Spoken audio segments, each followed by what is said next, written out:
எல்லாருக்கும் hi. So next வந்து நம்ம லெஸ் கமெண்ட் பத்தி தான் பார்க்க போறோம். சரியா?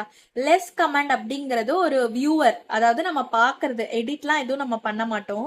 ஃபார் எக்ஸாம்பிளுக்கு இப்போ உங்ககிட்ட ஹாரி பாட்டர் புக் இருக்கு, அது இவ்வளோ பெரிய புக்கு, மொத்தமா உட்காந்து படிக்கணும்னா உங்களால முடியாதுல்ல. ஸோ நீங்க என்ன பண்ணுவீங்க? எடுப்பீங்க, ஒரு பேஜ் படிப்பீங்க, க்ளோஸ் பண்ணி வச்சிருவீங்க. ஆமா தானே?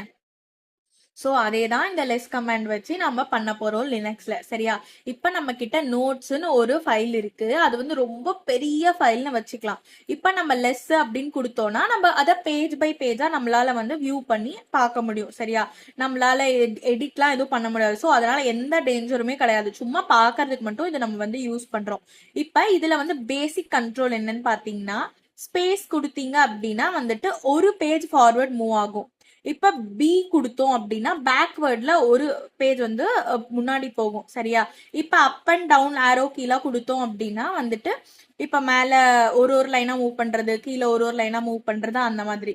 இப்ப வந்து என் கொடுத்தீங்க அப்படின்னா இப்ப ஃபார் எக்ஸாம்பிளுக்கு கண்ட்ரோல் எஃப் கொடுக்குறீங்களா, கொடுத்துட்டு இப்போ நம்ம எக்ஸல்ல பார்த்தோம் அப்படின்னா கண்ட்ரோல் எஃப் கொடுத்து ஃபார் எக்ஸாம்பிளுக்கு ஹைன்னு சர்ச் பண்றோம்னா ஃபர்ஸ்ட் ஒரு ஹை வரும். ஃபைன் நெக்ஸ்ட் அப்படின்னு கொடுக்குறோம்ல, அந்த நெக்ஸ்ட் அப்படிங்கறது தான் வந்துட்டு இந்த என் பண்றது. சரியா?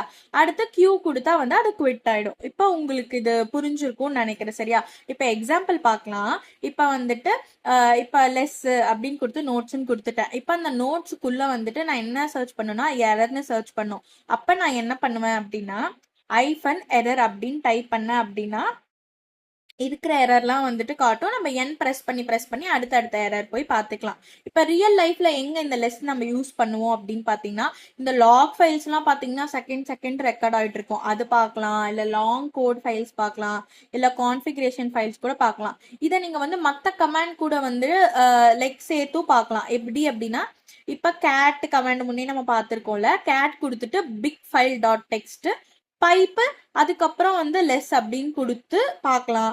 இல்ல அந்த லெஸ் கொடுத்துட்டு அந்த ஃபைல் நேம் கொடுத்து டைரக்டாவும் பார்க்கலாம். ரெண்டுமே ஒண்ணுதான். சரிங்களா? இப்ப நீங்க எல்எஸ் ஐஃபன் எல் கொடுத்து பைப் லெஸ் கூட கொடுக்கலாம். லைக் நீங்க எப்படி யூஸ் பண்றீங்க அப்படின்றத பொறுத்து தான். சரிங்களா? ஸோ இது உங்களுக்கு புரிஞ்சிருக்கும்னு நான் நம்புறேன். மறக்காம சப்ஸ்கிரைப் பண்ணிடுங்க. நெக்ஸ்ட் வீடியோல பார்க்கலாம். Bye by.